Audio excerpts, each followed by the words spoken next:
ব্যস্ততম জীবন ছেড়ে দু একদিন যারা কোথাও ঘুরে আসতে চান তাদের জন্য আদর্শ জায়গা হচ্ছে পুরুলিয়া।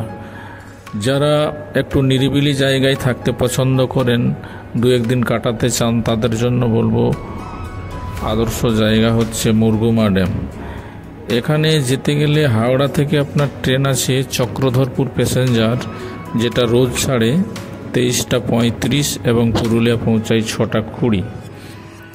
কিন্তু পুরুলিয়া থেকে মুরগুমা যাওয়ার আপনার ডাইরেক্ট কোনো গাড়ি নেই, ওখান থেকে রিজার্ভ করে যেতে হয়, প্রায় ভাড়া নেয় 2000 টাকার মতো। এছাড়া অন্য একটা রুট আছে, যারা বাজেট একটু কমাতে চান তাদের ক্ষেত্রে বলবো যে পুরুলিয়ায় নেমে ওখান থেকে রাঁচি যে ট্রেনগুলো যায়, অর্থাৎ সকালবেলা 6টার সময় একটা ট্রেন আছে, 7টা 20 একটা আছে, 8টা 55 একটা আছে। এই ট্রেনে করে কোটশিলায় নামলে এটা আপনার যেখানে 2000 টাকা ভাড়া হয় সেখানে ওই 1000 টাকা ভাড়া হয়ে যাবে, কিংবা ওখান থেকে টোটো কিংবা অটোতে গেলে আরও কম ভাড়া পড়বে। পুরুলিয়া থেকে মুরগুমার ডিস্টেন্স হচ্ছে 64 কিলোমিটার। সেখানে কোটশিলা থেকে মুরগুমার দূরত্ব হচ্ছে মাত্র 15 কিলোমিটার। সেই জন্য এখানে বাজেটটাই অনেকটা কমে যাবে। ওয়েস্ট বেঙ্গল গভর্নমেন্ট একটা থাকার ব্যবস্থা করেছে, এটা যথেষ্ট ভালো। আমি বলবো যতগুলি হোটেল আছে তার মধ্য থেকে সবচেয়ে ভালো। আর একেবারে মুরগুমা ড্যামের যেখান থেকে জল বেরোয় সেই কাছাকাছি জায়গাটাতে রয়েছে, একেবারে পাহাড়ের কোলে নিরিবিলি জায়গায় আপনার থাকতে পছন্দ লাগবে, থাকতেও ভালো লাগবে।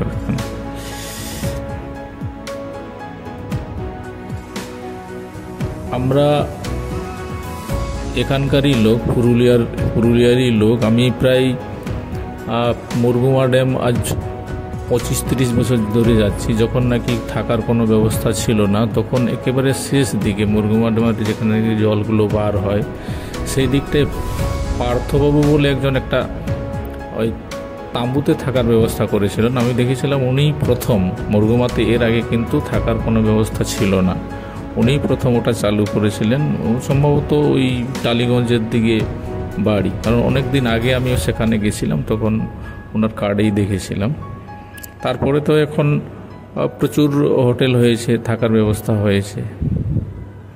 তা আমরা এখানকারই লোক, ফলে মুরগুমা ড্যামকে যখন থেকে শুরু হয়েছে তখন থেকে দেখছি। ওই যে নিচের দিকে একটা সিঁড়ির মতো দেখতে পাচ্ছেন, সেখানে নামা যায় এবং জলের কাছাকাছি যাওয়া যায়। আমরা সেখানে গিয়ে হাত মুখ ধুয়ে বাড়ি থেকে কিছু খাবার দাবার এনেছিলাম, সেগুলো একটা জায়গায় বসে খাওয়ার ব্যবস্থা করব। এখানের জায়গাটা অনেকটা গাছগাছালি আছে, যারা পিকনিক করতে আসে তারা এখানেই সাধারণত পিকনিক করে। আমরা এখানে খাওয়া দাওয়ার পর ওই যে পেছনের দিকে যে টিলার মতো দেখতে পাচ্ছেন, সেটা দূর থেকে ছোট মনে হলেও অনেকটাই উঁচু আছে।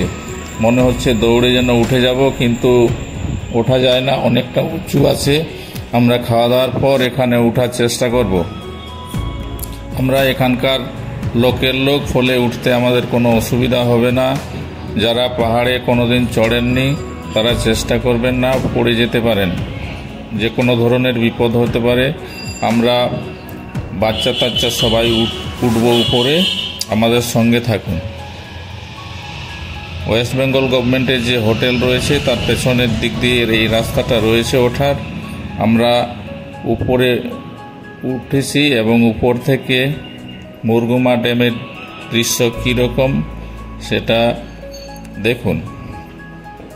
জানুয়ারি মাসে এই ছবিটা তোলা হয়েছে, ফলে জানুয়ারি মাসে পুরুলিয়ার আবহাওয়া দূরের ভীষণটা পরিষ্কার পাওয়া যায় না, ফগের মতো দেখা যায়, ধুলো ধুলো দেখা যায়। এটা যদি দুর্গাপূজার আগে কিংবা পরে হতো তাহলে দৃশ্যটা আরও মনোরম হতো এবং অনেকটা দূর পর্যন্ত ভিউ পাওয়া যায়, পরিষ্কার দেখা যায়।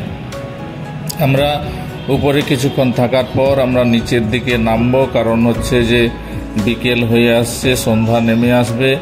আমরা এখন নিচের দিকে নামছি। কিছুক্ষণের মধ্যেই আমরা নিচে নেমে আসব।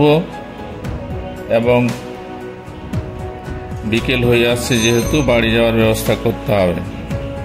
ভিডিওটা ভালো লাগলে শেয়ার করুন, লাইক করুন, কমেন্ট করুন।